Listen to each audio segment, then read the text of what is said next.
You might be a squid if you're rocking an action camera in your very first year of riding motorcycles. Action cameras are great. As someone who makes a living making videos about motorcycles on YouTube, I really have no ground to say otherwise. But there are plenty of young riders out there who are putting the cart in front of the horse when it comes to action cameras. And listen, that was me. I bought an action camera in my very first year of riding, and guess what? I was a squid. When you're a new rider, you should just be focused on riding. You should be practicing your fundamentals and learning how to safely navigate roads before making it a priority to capture cool, click-worthy content for you to post on your social media. Look, I get it. Like I said, that used to be me. You got a motorcycle because you want to be cool. You want the elder squids in your life to recognize you, but how's that going to happen all the time when you're riding alone? You slap a subsidized DJI Action Hero Pro 12 with ultra-wide image capture and AI noise reduction onto your sub-$200 helmet so you can share your CF Moto 450 SS ride around town with the world.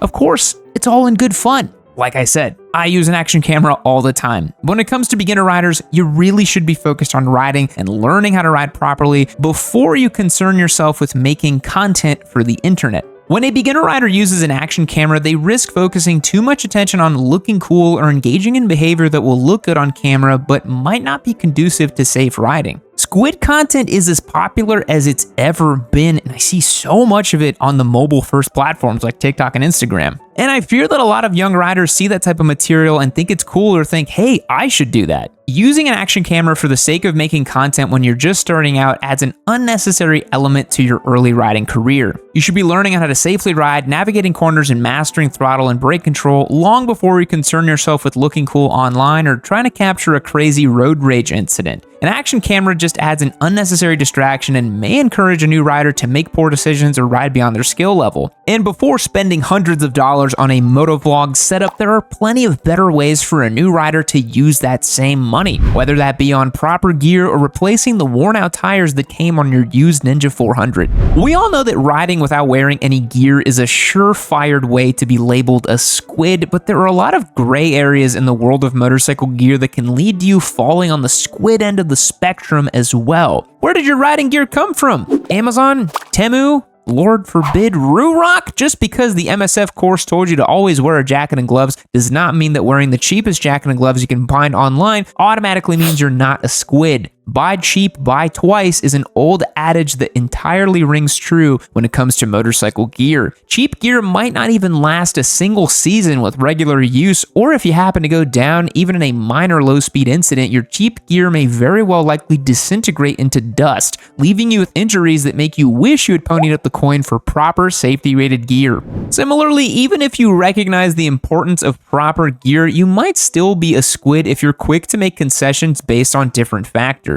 You've got all the safety rated gear, but you may opt out to not wear your riding jacket because it's too hot outside. Or you may forego the proper riding boots because you're just going on a quick ride to the store. Or you've got your helmet, gloves, and boots on, so you think you'll be fine just wearing a hoodie. It's probably fair to say most riders will make these concessions every so often. Look, I sometimes do it as well. And it's definitely a personal choice for you to make based on how much risk you're willing to assume when you ride. But you gotta remember, it's a slippery slope. You may forgo your jacket on a hot day or your boots once or twice because you're in a hurry, and before you know it, you're riding in a t-shirt and Vans every time you go out for a rip. And it only takes one crash for you to wish you had all the right gear on. You might also be a squid if you're emotionally dependent on group rides. Group rides are kind of known to breed squidly behavior, whether it's speeding, doing wheelies, or riding aggressively. So if you find yourself riding with a group more often than you ride on your own, you might fall victim to the squid culture without even realizing it. It's a tale as old as time. You get a bunch of people together, typically males, but there's going to be constant sense of competition and one-upsmanship. And while it's all fun and games for the most part, it can definitely lead to unsafe decisions when high-powered vehicles are involved. You ever seen those burnout takeover videos where a Mustang crashes into a curb, a street post, or a crowd of people while doing a burnout? Those sorts of things don't typically happen when someone is by themselves, so it'd be pretty crazy. The same risks exist when riding with other people on your bike. And for an experienced rider with good common sense and ability to mitigate risk, an occasional group ride is fun and exciting. But if your go-to riding behavior is to always ride in a big group,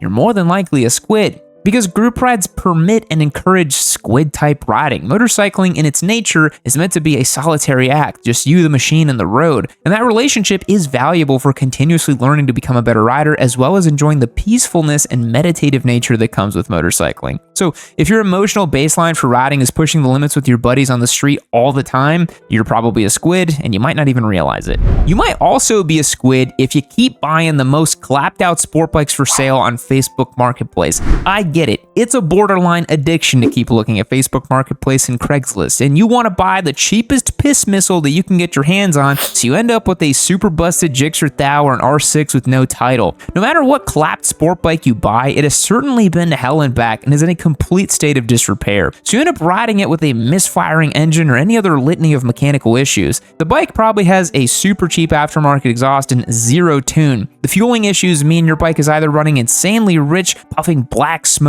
or super lean and popping crazy on deceleration, but you think it sounds really sick. Oh, dude, I love the popping sound on that bike, bro.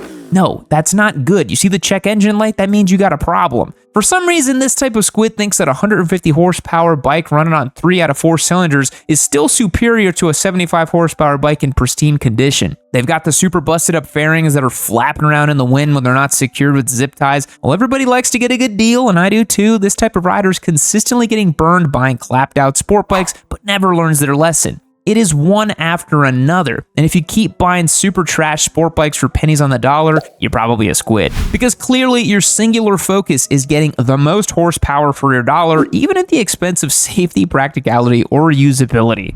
If you've been watching the channel for a while, you're bound to know that we're partial to rock form handlebar mounts and phone cases around here. I'll always keep a mount on the giveaway bike as well as my personal bike, which always comes in handy if I'm doing a longer ride where I need GPS navigation. Just when I thought Rockform's lineup of motorcycle products couldn't get any better, I'm excited to share with you that they've just recently released a brand new mounting system that maximizes your options for adjustability and convenience. The new Pro Ball mount is the most functional mounting system yet. It uses a universal handlebar mount that's compatible with handlebar diameters from 7/8 all the way to 1.5 inches, includes 5 different spacers to ensure a perfect fit. The double ball joint provides endless options for adjustability, so you can get the perfect viewing angle no matter what your bike setup is like. The Pro Ball mount is made of CNC aircraft grade aluminum with stainless steel hardware, so it's built to stand the test of time no matter how aggressive your riding is. The Rockform Pro Ball mount is an awesome addition to the line of products, so if you haven't gotten a Rockform mount yet or you're looking for an upgrade, click the link in the description and use the code YN25 to receive 25% off your order.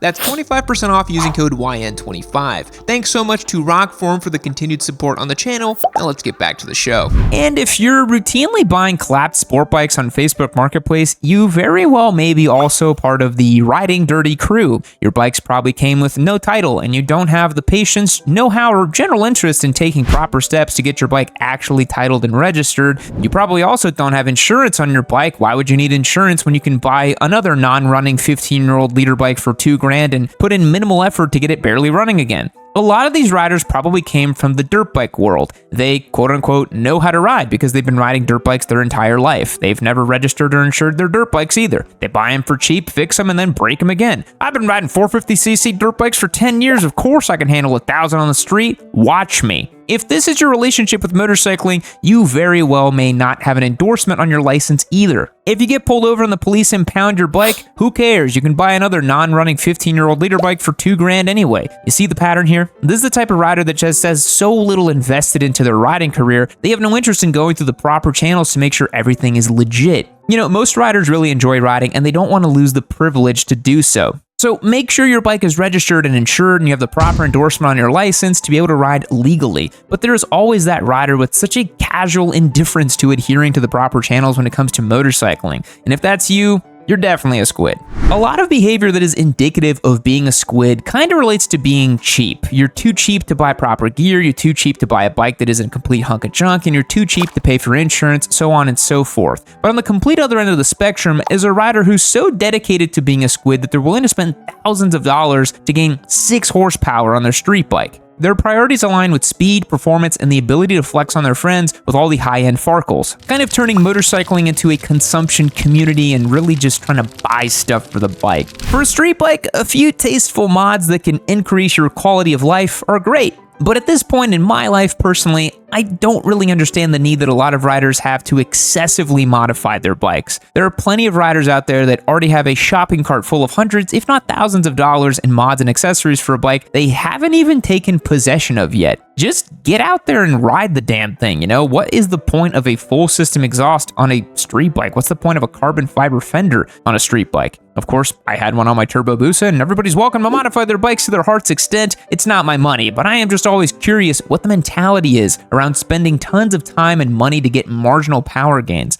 Excessively modifying a bike for performance and aesthetics is just a weird and unnecessary aspect of riding culture, but one that most of us engage in. A nicer seat, heated grips, a tail bag, a battery tender to lead are all simple mods that improve your quality of life, but the carbon fiber bits and bobs, the Rizoma mirrors, the excessive exhaust systems just don't really do a whole lot other than temporarily fill some sort of void in your soul. It's no different than when you just buy stuff because you want to buy stuff. And at the end of the day, if you have an excessively modified bike, it's not even that big of a flex because it's the exact same as every other excessively modified bike, and you'll probably never get any of that money back, and good luck selling it. Stockliness is close to godliness, folks. And lastly, you might be a bit of a squid if you approach riding twisty roads as a track day. If you're trailering your bike 30 miles to get it to the twisty roads, you're definitely a squid. If you're running time trials with your buddies on the Twisties, you're kind of an idiot. You see these guys out there who have tire warmers on their bikes on the side of a country road. They've got a tracksuit on, the race prepped bike, the tucked license plate,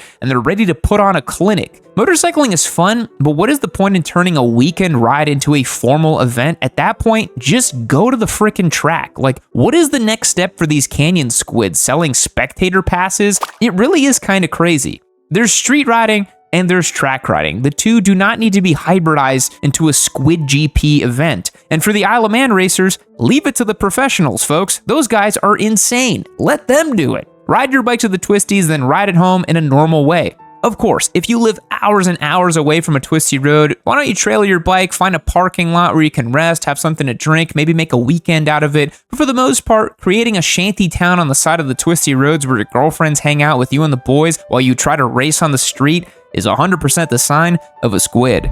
Thanks for making it to the end of the video. Remember, squids are just gonna squid, and so be sure to be safe and responsible, and don't be a danger to yourself or those around you. Be the change you want to see in the world, but do enjoy motorcycling because it's a ton of fun. Be sure to subscribe if you enjoyed the video, and I'll catch you all later. Fact: sloths can hold their breath longer than dolphins. Goodbye. I'm like a bird, I wanna fly away. I don't know where my soul is. I don't know where my home is. Da da da da. I'm like a bird, I wanna fly away. I don't know where my soul is. Oh, hey. You're still here.